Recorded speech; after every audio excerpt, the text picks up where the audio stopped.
All right, thank you so much for coming here today and sharing your experience at the Peace Corps. I found it inspiring, and I'm sure other people in the audience did too. Thank you so much, Stella. It's good to be here.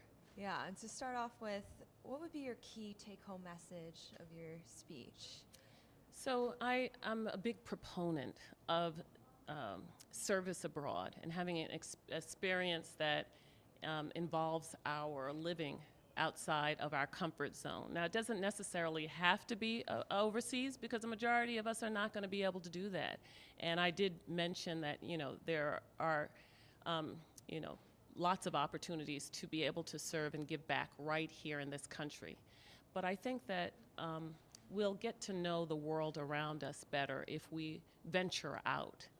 Okay, I mentioned that my world for a good 20 years revolved around my small neighborhood, a 2-square-mile area, Brooklyn, New York, called Crown Heights. That was pretty much my world, right?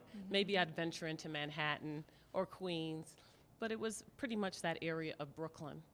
And when I went abroad, it was just an eye-opening experience. It was a transformative experience.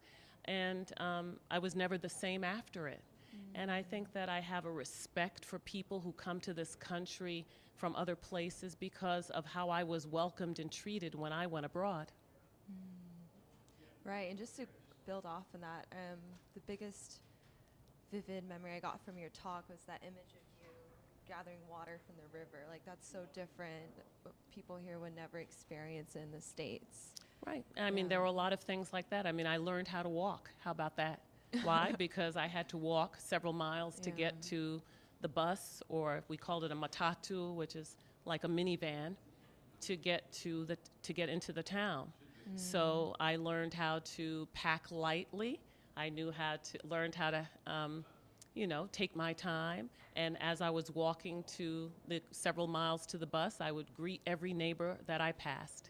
Wow. And imagine if we were a society that spoke to everyone who we walk by. We're in such a hurry, we just pass by people, and we oftentimes don't even know that they're standing there. Wow. Yeah, you That's a definitely can concept. learn a lot from your community, especially in Boston, right? Yeah, Right. that's very Yeah. different.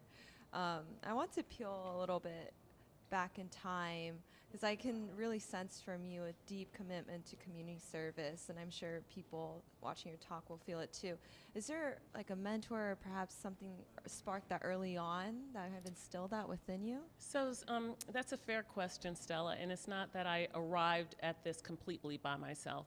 I mean, I had wonderful parents who cared about service, whether that was my mother teaching Sunday school at the local church, or my dad even running for office and caring about community and wanting to make a difference there. So even though I didn't think about it for myself, I had role models, people who thought that was important. My mother was a teacher, my godmother was a teacher. I mean, education was important, and giving back to community was important. Being a member of your block association, so you would know your neighbors, and you try to make sure that there was a high standard of living there, good quality of life for the families there. That's something that I grew up witnessing and appreciating.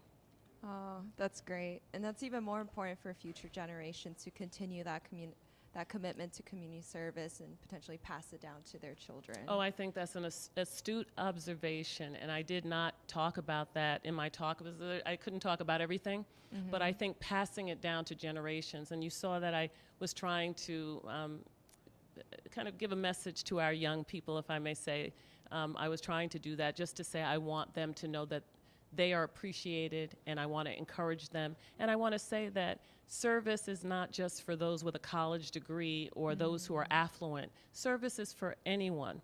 And I work with young people who have not yet been able to get their high school diploma. They had to leave school for whatever reason.